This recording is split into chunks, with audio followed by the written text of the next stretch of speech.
चंद्रयान 3 चंद्रमा की तरफ एक एक कदम फूंक फूंक कर रख रहा है। चंद्रयान 2 ने अंतिम वक्त में गड़बड़ी की थी। इस बात का इस बार बहुत ज्यादा ख्याल रखा गया है। इस बार जो चंद्रयान बना है उसकी गलती का चांस 0 बताया जा रहा है। चंद्रयान 3 से किसी गलती की उम्मीद 0% है। यह बात और है कि जब तक चंद्रयान सही सलामत उतर नहीं जाता तब तक थोड़ा डर तो बना ही रहेगा। चंद्रयान 3 चांद के साउथ पोल पर उतर रहा है, वो जगह जहां कोई नहीं उतर पाया, जहां की कोई तस्वीर भी नहीं है। कहा जाता है कि अगर चांद पर पानी है तो वो इसी साउथ पोल की तरफ है, यानी अगर चंद्रयान 3 उतर गया तो दुनिया चांद पर पानी की हकीकत जान पाएगी। कितनी बड़ी बात होगी। इस मिशन की सफलता को लेकर इसरो इतना आश्वस्त क्यों है? इस रिपोर्ट में आपको चंद्रयान 3 की कुछ ऐसी जानकारियां मिलेंगी कि आपकी चिंता खत्म हो जाएगी। 3, 2, 1, 0। प्रज्वलन और सफलतापूर्ण उत्थापन LVM-3M4 रॉकेट का।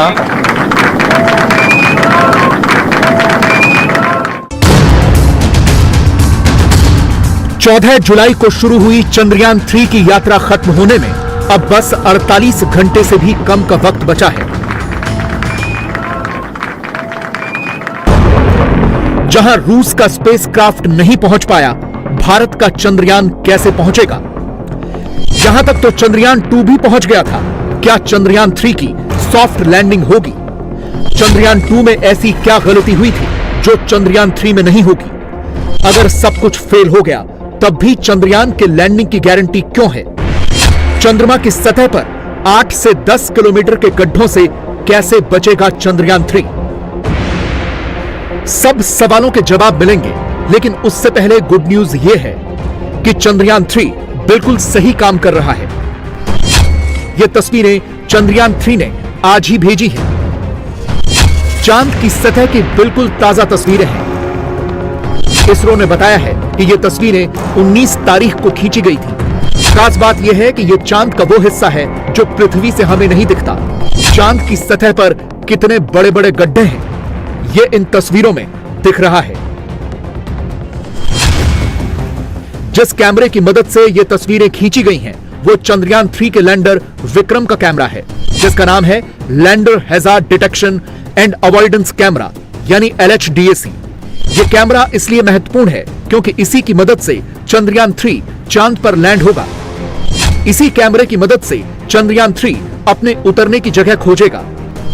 अगर उसे ऐसे गड्ढे मिले तो वो उतरने की अपनी जगह भी बदल देगा। लेकिन ये पूरी प्रक्रिया 23 अगस्त को शाम को 5:30 बजे के बाद शुरू होगी। फिलहाल तो ये तस्वीरें बता रही हैं कि अपना चंद्रयान 3 बिल्कुल ठीक है। सर, ये जो तस्वीरें आज इसरो की आई हैं, बहुत ही खास कहा जा रहा है इन तस्वीरों को, क्योंकि इससे एक बात जो तय हो गई है वो ये है कि हमारे जो इंस्ट्रूमेंट है ऑन बोर्ड वो बहुत ही प्रिसिशन के साथ काम कर रहे हैं। इन तस्वीरों को देखकर क्या हम ये अंदाजा लगा सकते हैं सर कि चंद्रमा की सतह पर कहां पर बड़े बड़े गड्ढे हैं, कहां पर पहाड़ हैं? बिल्कुल सही बात है। आपको यहाँ आपको दिख रहे हैं, देखिए तस्वीर में आपको ये देखिए ये गड्ढे दिख रहे हैं, आपको ये गड्ढे दिख रहे हैं। ये छोटा छोटा सा गड्ढा है, लेकिन ये ऑन लोकेशन जो है ये 8-10 किलोमीटर से ज्यादा बड़ा भी हो सकता है। लेकिन आप ये देखो कुछ पहाड़ियों जैसी ये स्ट्रक्चर्स भी आपको दिख रहे हैं। क्योंकि ऊंचाई से लिए गए हैं तस्वीरें, तो इसलिए इस प्रकार से दिख रहा है। ये बेल्कोविच क्रेटर है और ये चंद्रमा की दूसरे पृष्ठ के हिस्से से ये तस्वीर ली गई है। और ये करीब 60 डिग्रीज नॉर्थ लैटिट्यूड है और 90 डिग्रीज ईस्ट लॉन्गिट्यूड के आसपास का है। जैसा कि मैंने अपने कुछ मेरे पास जो इन्फॉर्मेशन मौजूद थी उससे मैंने कंपेयर करके जो उसके बारे में ये हासिल की। इसी कैमरे से जब आखिरी के कुछ मीटर बचे होंगे तब तस्वीरें ली जाएगी, और उस वक्त जो हमारा लैंडर मॉड्यूल विक्रम है वो ढूंढेगा उस जगह को जहां पर उसे सॉफ्ट लैंडिंग करनी है, और उसके बाद में वहां से टच डाउन शुरू होगा और उन जो तस्वीरों को जो LHDAC कैमरा खींचेगा उससे मिलान किया जाएगा। उसके बाद वो समतल जगह ढूंढी जाएगी जहां पर विक्रम लैंडर सॉफ्ट लैंडिंग करेगा। तो आज जो तस्वीरें आई है वो एक तरह से कह सकते हैं कि टेस्ट इमेजेस थी, लेकिन कॉन्फिडेंस जो है इसरो के वैज्ञानिकों का वो बहुत बड़ा होगा, क्योंकि कैमरा जिस तरीके से वैज्ञानिक चाहते हैं उसी तरीके से काम कर रहा है। बहुत शार्प पिक्चर्स वहां से जो है हमें भेजी गई हैं। इसलिए इसरो के वैज्ञानिकों को उम्मीद है कि जब वो आखिरी के क्षण होंगे तब भी ये कैमरा जो है अपनी पूरी क्षमता के साथ काम करेगा और हम विक्रम लैंडर की सॉफ्ट लैंडिंग को सुनिश्चित कर पाएंगे। वैज्ञानिकों की धड़कनें इसलिए बढ़ी हुई हैं क्योंकि इसी साउथ पोल पर लैंडिंग के वक्त रूस का स्पेसक्राफ्ट लूना 25 कल क्रैश हो गया। उसके साथ भी वही हुआ जो 4 साल पहले भारत के चंद्रयान 2 के साथ हुआ था। लूना 25 चंद्रमा के किसी अनजाने लैंडिंग ऑर्बिट में दाखिल हो गया था। चांद की उस कक्षा में वो भटक गया, उसे आगे जाने का रास्ता नहीं मिला और क्रैश हो गया। लूना 25 भारत के चंद्रयान 3 से पहले चांद के दक्षिणी ध्रुव पर उतरना चाहता था।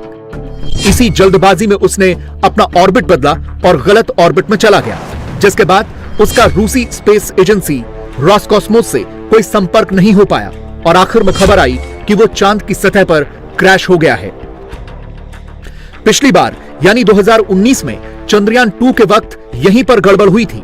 यहां तक तो सब कुछ सफलतापूर्वक हुआ था, लैंडिंग ही ठीक से नहीं हो पाई। चंद्रयान 2 मिशन में पहली गलती यह थी कि लैंडर की स्पीड कम करने के लिए जो 5 इंजन लगाए गए थे, उन्होंने जरूरत से थोड़ा ज्यादा थ्रस्ट यानी दबाव पैदा किया तो लैंडर अस्थिर हो गया।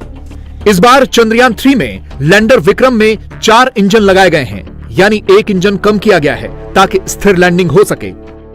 पिछली बार दूसरी गलती यह थी कि लैंडर पहले ही चांद की सतह के करीब पहुंच गया था, लेकिन लैंडिंग के लिए जगह तलाश नहीं कर पाया। इस बार इस गड़बड़ी को भी दूर कर लिया गया है। चंद्रयान 3 आसानी से अपने लिए लैंडिंग के लिए जगह तलाश लेगा।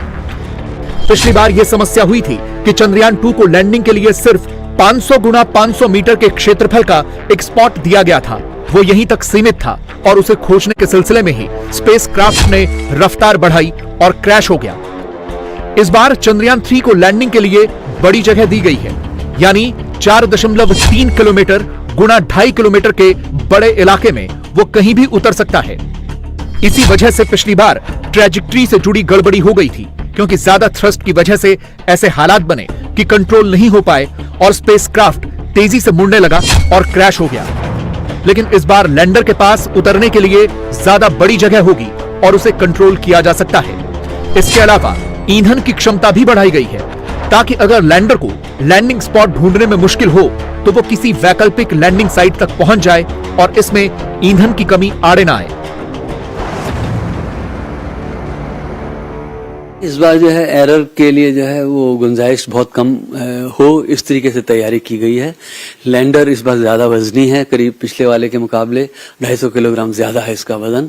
इसमें ज्यादा फ्यूल है, जिसका मतलब है कि हमारे को एक चॉइस है कि हम अपनी दिशा और उस तरह से इस हिसाब से बदल सकें कि हम जो लैंडिंग का जो प्लेस है वो सही हमको मिल जाए। दूसरी बात यह है कि इसमें जो सेंसर्स हैं वो पहले रेडियो फ्रीक्वेंसी बेस्ड थे, अब वो लेजर बेस्ड भी हैं।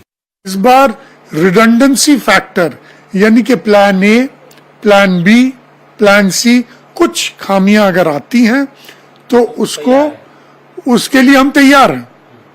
पहले हम इतने तैयार नहीं थे, इसलिए हम एकदम पूरा तैयार हैं कि ये अगर खामी आती है तो दूसरा, ये उसमें आता है तो तीसरा।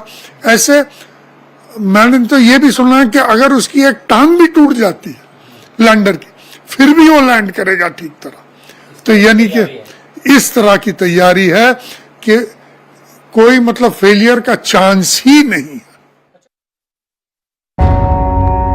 अभी चंद्रयान चांद की सतह से मिनिमम 25 किलोमीटर दूर है। 23 अगस्त को चंद्रयान इसी 25 किलोमीटर की दूरी से लैंडिंग की प्रक्रिया शुरू करेगा। इस 25 किलोमीटर की दूरी को तय करने में 15 से 20 मिनट का वक्त लगेगा। यही सबसे ज्यादा महत्वपूर्ण और कठिन है। कैसे, अब ये समझिए। जब चंद्रयान 3 लैंड करना शुरू करेगा तो उसकी स्पीड 1683 मीटर प्रति सेकंड की होगी। इसी स्पीड पर उसे 7.4 किलोमीटर की ऊंचाई तक उतारा जाएगा। फिर लैंडर की गति को घटाकर 375 मीटर प्रति सेकंड किया जाएगा। यहां पर लैंडर विक्रम का ऑल्टीट्यूड होल्ड तय किया जाएगा, यानी उसे झुकाया जाएगा। इसके बाद यान को 1300 मीटर की ऊंचाई तक लाया जाएगा। इसी हिसाब से चंद्रमा की सतह तक जाने की स्पीड धीरे धीरे कम होती जाएगी। फिर 400 मीटर, फिर 150 मीटर और फिर 50 मीटर तक उसे नीचे लाया जाएगा और अंत में 10 मीटर पर आने के बाद फाइनल लैंडिंग होगी। फाइनल टचडाउन पर लैंडर की स्पीड 2 मीटर प्रति सेकंड तक हो जाएगी। यह पूरी प्रक्रिया इसीलिए महत्वपूर्ण है क्योंकि चंद्रयान 2 ने इसी पॉइंट पर गड़बड़ की थी। लैंडिंग के दौरान स्पीड कंट्रोल नहीं हो पाई थी और वो क्रैश हो गया था। हम सीधा नीचे नहीं उतरेंगे। जब हम चांद के चारों तरफ जा रहे हैं तो हम उसको अभी अपना जो लैंडर है वो कुछ इस तरीके से, ऐसे आप देखिए फोटो में, देखिए यहां पर जो लैंडर है ना उसकी ओरिएंटेशन ऐसे है, मतलब इधर उसके लैंडिंग लेग्स हैं और इधर उसका सरफेस है। उसको पहले हमको घुमाकर वर्टिकल करना होगा। ये पूरा प्रोसेस हम 30 किलोमीटर वाली ऑर्बिट से चालू करेंगे और ये 23 तारीख को चालू होगा। तो हम अपने लैंडर को इस पोजीशन से, ऐसी वाली पोजीशन से वर्टिकल में करेंगे और वर्टिकल पोजीशन में करने के बाद फिर हम जो है डिसेंट करेंगे, जब उसको कहते हैं जो सॉफ्ट लैंडिंग वाला फेज होता है, और जाके फिर टच डाउन होगा। ये पूरा प्रोसेस 18 मिनट लेने वाला है, तकरीबन 18 मिनट। तो लैंडर की लेग्स के अंदर सेंसर लगे हुए हैं, लैंडिंग सेंसर्स। तो जैसे ही टच डाउन होगा तो वो लैंडिंग सेंसर बताएंगे भाई हमने जमीन को टच कर दिया, क्योंकि वहां पर वो अभी अपने कंट्रोल में नहीं है, वो ऑटोनोमस चल रहा है, ऑनबोर्ड कंप्यूटर उसको कंट्रोल कर रहा है। तो वो बताएगा लैंडर को कि भाई टच डाउन हो गया है। जैसे ही टच डाउन हुआ तो लैंडर अपने सिस्टम्स को चेक करेगा, फिर रैंप खुलेगा। जो अपना रोवर है वो उस रैंप के ऊपर बंधा हुआ है। तो जब रैंप पूरा खुलेगा फिर रैंप नीचे आ जाएगा, एक एंगल पे स्लांट इंक्लाइन बनेगा और रोवर उसके ऊपर नीचे उतरेगा। तब तक रोवर जो है वो एक वायर मैकेनिज्म के थ्रू लैंडर से बंधा रहेगा। फिर जब वो रोवर पूरा नीचे उतर जाएगा, सतह पे उतर जाएगा, तो फिर उसको रिलीज कर दिया जाएगा। लैंडर आगे जाएगा और रोवर आगे जाएगा। रोवर के ऊपर कैमराज होंगे, वो लैंडर की फोटो खींचेंगे। लैंडर के ऊपर कैमराज होंगे, वो रोवर की फोटो खींचेंगे। दोनों एक दूसरे से कम्युनिकेट करेंगे और वो सारी तस्वीरें हमें मिलेंगी। यह लैंडिंग चंद्रमा के उस हिस्से में हो रही है जहां आज तक कोई नहीं पहुंच पाया। इसे मून का डार्क साइड कहते हैं। यह चंद्रमा का वो इलाका है जहां पानी, बर्फ और कई तरह के मिनरल्स हो सकते हैं। चंद्रयान 3 के विक्रम लैंडर के पास 4 तरह के वैज्ञानिक उपकरण हैं जो अलग अलग काम करेंगे, जिनमें से पहला उपकरण चंद्रमा के भूकंपों की स्टडी करेगा, जबकि दूसरा उपकरण यह स्टडी करेगा कि चंद्रमा की सतह गर्मी को गुजरने कैसे देती है। तीसरा चंद्रमा की सतह के पास प्लाज्मा एनवायरनमेंट की स्टडी करेगा और चौथे उपकरण की मदद से वैज्ञानिक चांद और पृथ्वी की दूरी को एक्यूरेसी से नाप सकेंगे। इसके अलावा लैंडर और रोवर एक दूसरे के साथ डायरेक्ट कांटेक्ट में भी होंगे। जिस चंद्रयान 2 को तब असफल बताया गया था, अब यह भी साफ हो गया है कि वो मिशन पूरी तरह से फेल नहीं हुआ था। बहुत से लोगों को यह बात शायद न पता हो, लेकिन चंद्रयान 2 का ऑर्बिटर अभी भी चंद्रमा के चक्कर लगा रहा है और वहां का डेटा भेज रहा है। और चंद्रयान 3 के मिशन में यही ऑर्बिटर काम आएगा। इसरो ने जानकारी दी है कि चंद्रयान 3 का लैंडर विक्रम चंद्रयान 2 के ऑर्बिटर के संपर्क में आ गया है। दोनों के बीच में एक सफल संपर्क हो गया है, यानी चांद पर उतरने की दिशा में चंद्रयान 3 एक कदम और आगे बढ़ गया है। कि चंद्रयान 2 का जो अनुभव है ना, लोगों को लगता है कि वो फेल हुआ है या आंशिक, पार्शियल, जो भी कह लें आप, लेकिन वो ऐसी बात नहीं है। चंद्रयान 2 का ऑर्बिटर आज भी स्वस्थ है और काम कर रहा है और इसका सहायता भी कर रहा है। जब और हम बात कर रहे हैं आज, तब दोबारा दोनों ने आपस में बात करने के लिए कांटेक्ट भी स्टैब्लिश कर लिया है, चंद्रयान 3 के लैंडर ने और चंद्रयान 2 ने, जो अब अगले कई दिनों तक संपर्क बना रहेगा। तो वो जो 2 किलोमीटर के ऊपर पहुंचते पहुंचते रह गया था, तब तक का पूरा डेटा तो इसरो के पास है। उसके आधार पे उन्होंने उसमें जो गड़बड़ियां होने के, जो समस्याओं का जो आकलन किया है, उसको बेहतर कर दिया है। इसलिए आप कॉन्फिडेंटली कह पा रहे हैं। लेकिन अंतरिक्ष एक चुनौतीपूर्ण है। जब तक आप उतर नहीं जाएंगे तब तक आपकी सांसें थमी रहेंगी। और ये पूरी दुनिया के लिए प्रेरणा की बात है कि कम लागत में हम कैसे कम करके दिखाने वाले हैं। चांद हमेशा से इंसान के लिए कौतूहल का विषय रहा है, इसीलिए चांद पर उतरने का मतलब सॉफ्ट पावर भी है। जिस दौर में रूस और अमेरिका महाशक्ति थे, तब वो होड़ करते थे। अब इस रेस में भारत भी है। अब तक 100 से ज्यादा अंतरिक्षयान चांद पर भेजे जा चुके हैं। 24 इंसानों ने चांद की सैर की है। इनमें से 12 लोग तो इसकी सतह पर चले भी हैं। चांद से अब तक 382 किलो मिट्टी और पत्थर धरती पर एक्सपेरिमेंट के लिए लाए जा चुके हैं। और अब भारत तो एक नया ही रिकॉर्ड बनाने जा रहा है। चांद के इस दक्षिणी ध्रुव पर अब तक कोई नहीं उतर पाया। कल रूस ने कोशिश की मगर असफल रहा। चांद पर वैसे भी अभी तक सिर्फ अमेरिका, रूस और चीन ही उतर पाए हैं और पूरी उम्मीद है कि 23 अगस्त को इस लिस्ट में भारत चौथा देश होगा। पर सवाल यह है कि भारत साउथ पोल को ही क्यों टारगेट कर रहा है? भारत का चंद्रयान साउथ पोल पर ही क्यों उतरेगा? इसका जवाब यह है कि चांद के साउथ पोल पर संभावना है कि वहां पानी हो सकता है। पानी को हाइड्रोजन और ऑक्सीजन में तोड़ा जा सकता है। हाइड्रोजन और ऑक्सीजन को मिलाकर शक्तिशाली और स्वच्छ रॉकेट फ्यूल बना सकते हैं। यह भी संभव है कि मंगल ग्रह पर जाने वाले स्पेसक्राफ्ट चंद्रमा पर उतरकर फ्यूल ले सकेंगे। और सबसे बड़ी बात कि चांद पर पानी का मतलब होगा एक नई जिंदगी। दूसरी वजह है कीमती धातुओं के होने की उम्मीद। चांद पर सोना, प्लैटिनम, टाइटेनियम और यूरेनियम हो सकते हैं। यहां पर non radio active helium gas भी बड़ी मात्रा में है। चांद के इस दक्षिणी ध्रुव पर ऐसी भी धातुएं हैं जो इलेक्ट्रॉनिक्स बनाने में काम आ सकती हैं। फर्दर अंतरिक्ष में यात्रा करने के लिए आपको एक ऐसा स्टेशन बनाना है जहां आप रुक सकें, आपकी चीजों की रिफ्यूलिंग हो, आप वहां तैयार हो और फिर मंगल और आगे की ग्रहों की यात्रा करें। तो चांद पे पानी का मिलना सबसे उपयोगी रिसर्च का नतीजा, जो हमारे चंद्रयान 1 की डिस्कवरी का हिस्सा था। उसकी पुष्टि के लिए आपको उतर के वहां की मिट्टी का अध्ययन करना, पानी का पुष्टि करना कि पानी किस फॉर्म में है, उसके सिग्नेचर्स के आधार पर, और फिर वहां पे जो भूकंप होते हैं चांद की कक्षा के बाद, अगर हम सतह की बात करें, सबसे सरफेस पे, तो जो जियोलॉजिकल एक्टिविटीज हैं, सीस्मिक एक्टिविटीज हैं, उनका अध्ययन करना। और आप देखेंगे इस एनिमेशन में भी कि उसकी धूल इतनी पतली है, फाइन पाउडर की तरह है, कि जब भी कोई स्पेसक्राफ्ट उतरता है तो वो उड़ के खतरा पैदा करती है कि वो स्पेसक्राफ्ट के ऊपर भी बैठ सकती है। तो उस इंजीनियरिंग में महारत हासिल करना। इसीलिए बस अब सिर्फ और सिर्फ 23 अगस्त का इंतजार है, जिस दिन पूरी दुनिया भारत के साथ जय हो कह रही होगी।